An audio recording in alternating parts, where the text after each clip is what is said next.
لقد جاءکم رسول من انفسکم عزیز علیہ ما عنتم حریص علیکم بالمؤمنین رؤوف الرحیم. بے شک تمہارے پاس تشریف لائے تم میں سے وہ رسول جن پر تمہارا مشقت میں پڑنا گراں ہے، تمہاری بھلائی کے نہایت چاہنے والے مسلمانوں پر کمال مہربان اور مہربان ہیں. اصل میں جو آیت کریمہ ہے اس کا شان نزول اس حوالے سے ہے کہ جب کبھی صحابہ اکرام کو کوئی بھی مشکل آتی یا کوئی بھی صحابہ کو کوئی پریشانی آتی تو وہ دربار نبی میں تاجدار دو جہاں، شاہ سوار لامکاں، مالک زمین و آسمان، روح کن فکان، حضور پر نور شافی یوم نشور، حضرت احمد مجتبیٰ، حضرت محمد مصطفیٰ صلی اللہ علیہ وآلہ وسلم آپ کی بارگاہ میں حاضر ہو جایا کرتے تھے. کسی بھی مشکل میں یا پریشانی میں وہ سب سے پہلے دربار رسالت میں جاتے تھے، اور یہی طریقہ پرانی امتوں میں بھی نبیوں کے ساتھ یہی رہا. جیسے کہ حضرت عیسیٰ علیہ السلام کے دور میں جب صحابہ کو کوئی پریشانی ہوتی تو اس کے حوالے سے قرآن کریم میں آیا اذ قال الحواریون یا عیسی ابن مریم هل یستطیع ربک ان ینزل علینا مائدۃ من السماء. یعنی جب حواریوں نے کہا عیسیٰ بن مریم کیا آپ کا رب ایسا کرے گا کہ ہم پر آسمان سے خوان اتارے. اور اسی طرح حضرت موسیٰ علیہ السلام کی بھی قوم کی پھر مثال موجود ہے جس کو سورہ بقرہ میں آیا ہے وَإِذِ اسْتَسْقَىٰ مُوسَىٰ لِقَوْمِهِ فَقُلْنَا اضْرِب بِّعَصَاكَ الْحَجَرَ. اور جب موسیٰ نے اپنی قوم کے لیے پانی مانگا تو ہم نے فرمایا اس پتھر پر اپنا عصا مارو. تو اس بات سے یہ معلوم ہوا کہ جب بھی ایک پیغمبر کی موجودگی میں جب کسی امت کو یا صحابہ کرام کو کوئی پریشانی ہوتی تو وہ کدھر جاتے تھے؟ حضور کے دربار میں جاتے تھے، حضور صلی اللہ علیہ وسلم کے دربار میں. یا جیسے حضرت عیسیٰ کی مثال دی یا جیسے حضرت موسیٰ علیہ السلام کی بات سمجھائی. اب آج کل لوگ نعوذ باللہ یہ کہتے ہیں کہ جی حضور کی بارگاہ میں جانا یا کسی ولی کی بارگاہ میں جانا یہ منع ہے، یہ نہیں کرنا چاہیے. کیونکہ ڈاکٹر جو ہے یا طبیب وہ میڈیسن دے سکتا ہے، وکیل مسئلہ حل کروا سکتا ہے، یا کوئی دنیاوی جو افسر ہے وہ ایک حکومت رکھتا ہے اپنے دفتر میں وہ مسئلے حل کر سکتا ہے. ان کے پاس چلے جو اپنے مسئلوں کے لیے، لیکن حضور کے پاس نہیں جانا جن کو بالمؤمنین رؤوف الرحیم بنا کر بھیجا گیا، ان کی بارگاہ میں نہیں جانا. اصل مسئلہ یہ ہے. تو ہمارا تو یہ ماننا ہے کہ کسی بھی مشکل میں ہو بندہ تو حضور صلی اللہ علیہ وآلہ وسلم ہمارے مشکل کشا ہیں. اور یہی صحابہ کرام کا بھی پریکٹس تھی کہ جب وہ کسی پریشانی میں ہوتے یا کسی مصیبت میں ہوتے اور اس کو حل کروانا چاہتے وہ حضور کی بارگاہ میں پہنچ جاتے تھے. جیسے حضرت سیدنا قتادہ بن نعمان انصاری رضی اللہ تعالی عنہ، ان کے بارے میں مشہور ہے کہ آپ بڑے اچھے تیر انداز تھے، اور آپ نے غزوہ بدر میں بھی حصہ لیا اور آپ نے غزوہ احد میں بھی حصہ لیا. آپ دونوں جنگوں میں شریک تھے. فرماتے ہیں غزوہ احد میں تیر لگنے سے آپ کی آنکھ شہید ہو گئی، اور اس سے آپ کی آنکھ جو ہے وہ لٹک گئی، آنکھ نکل آئی، تیر لگنے کی وجہ سے نکل آئی اور آپ کے ہاتھ میں آ گئی.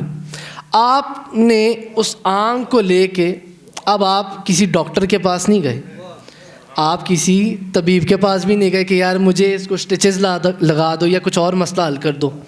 آپ چلے گئے بارگاہ رسالت میں، حضور نبی کریم صلی اللہ علیہ وسلم کی بارگاہ میں.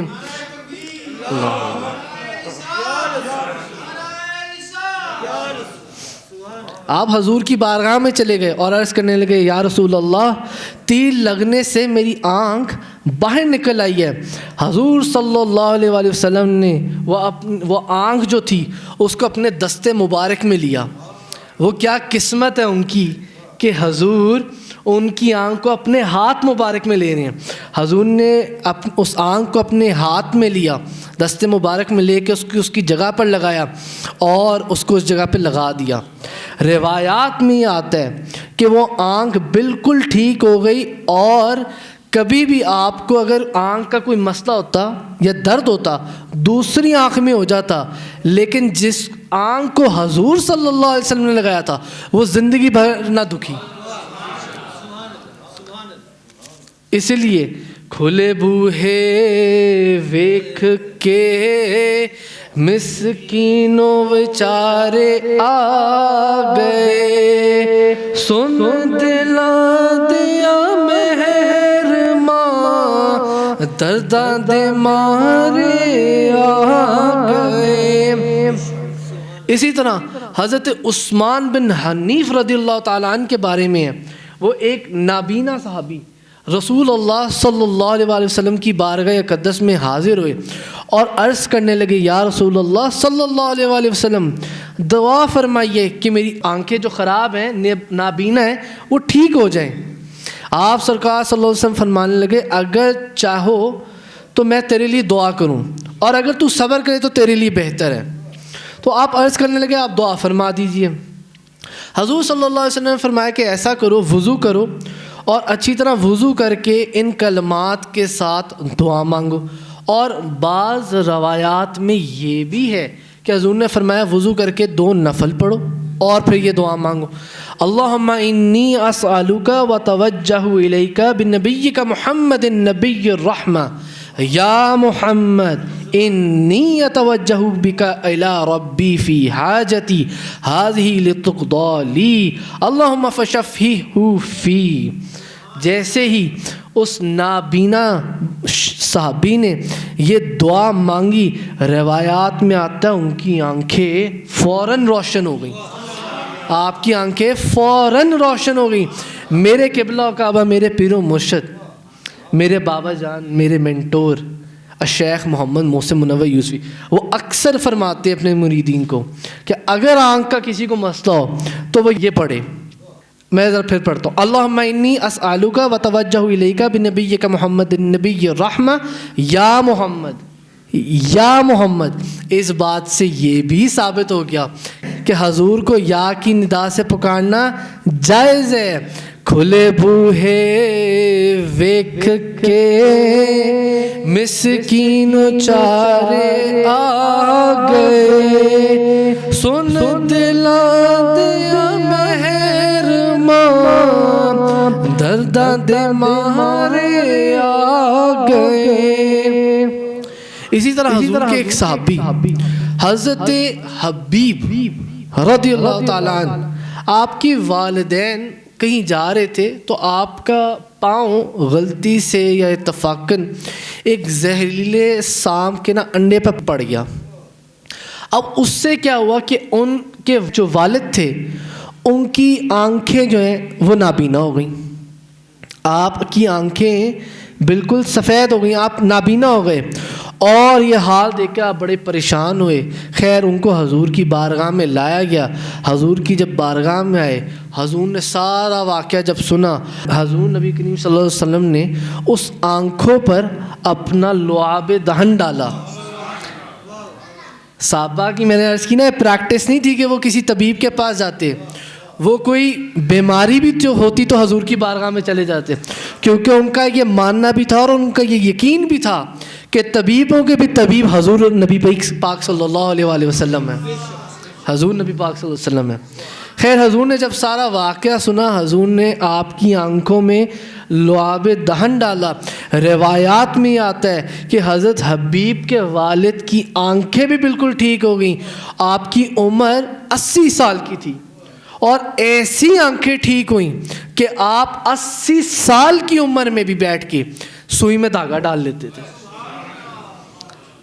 یہ حضور کے لعاب دہن کی برکت ہے, حضور کے لعاب دہن کی برکت. اسی طرح حضرت سیدنا سہل بن سعد سے مروی ہے کہ حضور نبی اکرم صلی اللہ علیہ وسلم نے خیبر کے دن ارشاد فرمایا, آپ فرمانے لگے میں یہ جھنڈا کل ایک ایسے شخص کو دوں گا جس کے ہاتھ پر اللہ تعالیٰ نے فتح رکھی ہے اور اللہ اور اس کے رسول سے محبت کرتا ہے اور اللہ تعالیٰ اور اس کا رسول بھی اس سے محبت کرتے ہیں۔ اب راوی یہ کہتا ہے کہ ہم سارے صحابہ کرام، ہم سب کے لیے رات گزارنی بڑی مشکل ہوگی کہ حضور نے کس خوش نصیب کو چنا ہے جس کے بارے میں حضور نے فرما دیا ہے کہ کل میں اس کو جھنڈا دوں گا جس کے ہاتھ پر اللہ نے فتح رکھی ہے، اور وہ حضور نے بتا دیا کہ وہ اللہ اور اس کے رسول سے بڑی محبت کرتا ہے، اور حضور نے یہ بھی بتا دیا کہ اللہ تعالیٰ اور اس کا رسول بھی اس سے بڑی محبت کرتے ہیں۔ خیر، جب کل صبح ہوئی تو حضور نبی پاک صلی اللہ علیہ وسلم فرمانے لگے صحابہ کو کہ علی رضی اللہ تعالیٰ عنہ کدھر ہیں؟ تو صحابہ کرام فرمانے لگے یا رسول اللہ وہ آنکھوں کی تکلیف سے ہیں، آنکھوں کی تکلیف میں مبتلا ہیں تو وہ نہیں آئے۔ تو صحابہ کرام، حضور نے فرمایا صحابہ کو کہ جاؤ علی کو بلا کر لے آؤ، میرے پاس لے آؤ۔ حضور نے فرمایا میرے پاس لے آؤ، حضور نے یہ نہیں کہا طبیب کے پاس لے جاؤ، حضور نے فرمایا میرے پاس لے آؤ۔ جب حضرت علی حضور نبی کریم صلی اللہ علیہ وسلم کی بارگاہ میں حاضر ہوئے، حضور نبی پاک صلی اللہ علیہ وسلم نے اپنا لعاب دہن ان کی آنکھوں میں ڈالا، اور روایات میں آتا ہے کہ آپ کی آنکھیں فوراً ٹھیک ہو گئیں، آپ کو کوئی تکلیف نہیں تھی اس کے بعد۔ اللہ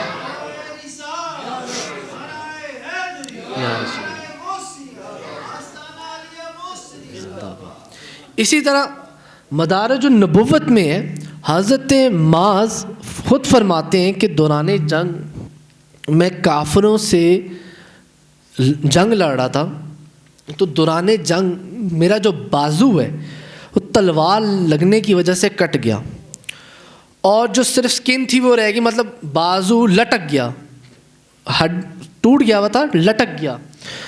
آپ فرماتے میں اسی حالت میں جنگ لڑتا رہا، اور جب جنگ ختم ہوئی آپ فرماتے ہیں کہ میں حضور نبی پاک صلی اللہ علیہ وسلم کی بارگاہ میں حاضر ہوا۔ حضرت معاذ فرماتے ہیں جب میں حضور کی بارگاہ میں عرض کیا اور حضور نے میرا یہ حال دیکھا تو حضور صلی اللہ علیہ وسلم نے اپنا لعاب دہن اس جگہ پہ لگایا اور بازو کو اس جگہ پہ واپس لگایا، اور روایات میں آتا ہے کہ حضور نے جب اپنا لعاب دہن اس بازو پر لگا کے اس کو جوڑا، وہ بازو ایسے جڑ گیا جیسے وہاں کچھ ہوا ہی نہیں تھا، جیسے وہاں کچھ ہوا ہی نہیں تھا، اور مدارج النبوت میں یہ لکھا ہوا ہے۔ اسی طرح میں نے پچھلے جمعے پہ غالباً حضرت صدیق اکبر کا بھی واقعہ بتایا تھا، غار ثور کا، یار حضور نبی پاک صلی اللہ علیہ وسلم کے، وہ ہجرت کی رات جب حضور نبی پاک صلی اللہ علیہ وسلم ہجرت کر کے جا رہے تھے، آپ نے غار ثور میں آپ رکے، آپ جب گئے تو آپ لوگوں نے واقعہ سنا ہوگا کہ حضرت غالباً کہتے ہیں کہ حضرت عیسیٰ علیہ السلام کے زمانے سے بھی پہلے کا وہ سام تھا جو حضور کا انتظار کر رہا تھا اور غار میں موجود تھا، اور اس نے 80 سوراخ کیے ہوئے تھے۔ خیر جب حضور غار ثور میں گئے تو حضرت صدیق اکبر نے دیکھا وہاں بہت سارے سوراخ ہیں، آپ نے کپڑے پھاڑ کے سارے سوراخوں کو بند کرنا شروع کر دیا، آپ نے تقریباً سارے سوراخ بند کر دیے، ایک رہ گیا، آپ نے اس پہ کیا کیا، اپنی پاؤں کی ایڑی رکھ دی کہ کہیں کوئی اس چیز ان سوراخوں میں نہ ہو جو حضور کے اوپر حملہ کرے، یا کوئی ایسا کوئی جانور یا کوئی چیز ہو، انسیکٹ جو غلط ہو یا زہر ہو، زہریلی چیز ہو۔ خیر آپ نے جب اپنی ایڑی رکھ دی، حضور صلی اللہ علیہ وسلم نے آپ کی گود مبارک میں اپنا سر رکھا اور آپ آرام فرمانے لگے۔ اب روایات میں یہ آتا ہے کہ اسی سوراخ جس کے اوپر آپ نے اپنی ایڑی رکھی ہوئی تھی ایک سانپ موجود تھا۔ اب اس سانپ نے ڈسنا شروع کیا، لیکن آپ نے جنبش نہ کی، آپ ویسے ہی موجود رہے۔ آپ کو یہ تھا کہ اگر میں ہلکا سا بھی ہلا تو حضور کی نیند میں خلل پڑ جائے گا۔ اب سوچنے کی بات ہے، نیند زیادہ ضروری ہے یا زہر زیادہ بڑا مسئلہ ہے؟ آپ نے یہ نہیں سوچا کہ زہریلے سانپ نے کاٹا ہوا ہے اور درد کی شدت انتہا کی ہے، آپ نے کہا مصطفیٰ سو رہے ہیں، آپ نہیں ہلے اس چیز پہ۔ خیر روایات میں آتا ہے جب وہ آپ حضور صلی اللہ علیہ وسلم اٹھے، آپ نے حضرت ابو بکر صدیق سے پوچھا کہ کیا ہوا ہے، تو حضرت ابو بکر صدیق نے وہ معجزہ بتایا، اور جب حضور صلی اللہ علیہ وسلم نے وہ پاؤں دیکھا، حضور روایات میں آتا ہے حضور نے اپنا لعاب دہن ہی اسی جگہ پہ لگایا، اور اس لعاب دہن لگنے کی دیر تھی کہ آپ کا پاؤں بھی بالکل ٹھیک ہو گیا۔ اسی طرح ایک مرتبہ حضرت ابن عمر آپ کے پاؤں سن ہو گئے، تو کسی نے کہا جو آپ کو سب سے زیادہ محبوب ہے، جو آپ کو سب سے زیادہ محبوب ہے اس کو یاد کر لیں تو آپ کا پاؤں ٹھیک ہو جائے گا۔ تو آپ فرمانے لگے یا محمد یا محمد، یہ کہنے کی دیر تھی، آپ فرماتے میرا پاؤں جو سن پن تھا وہ فوراً ٹھیک ہو گیا اور میں اپنے پاؤں پہ واپس کھڑا ہو گیا۔ اس بات سے کیا پتہ چلا پھر سے یا محمد کہنا بھی یہ بھی جائز ہے۔ اب حضور صلی اللہ علیہ وآلہ وسلم اپنی زندگی مبارکہ میں تو صحابہ کرام کی مدد فرمایا کرتے تھے، اگر کوئی بیمار آپ کے وصال کے بعد بھی آپ کو یاد کرتا آپ اس کی بھی مدد فرمایا کرتے تھے۔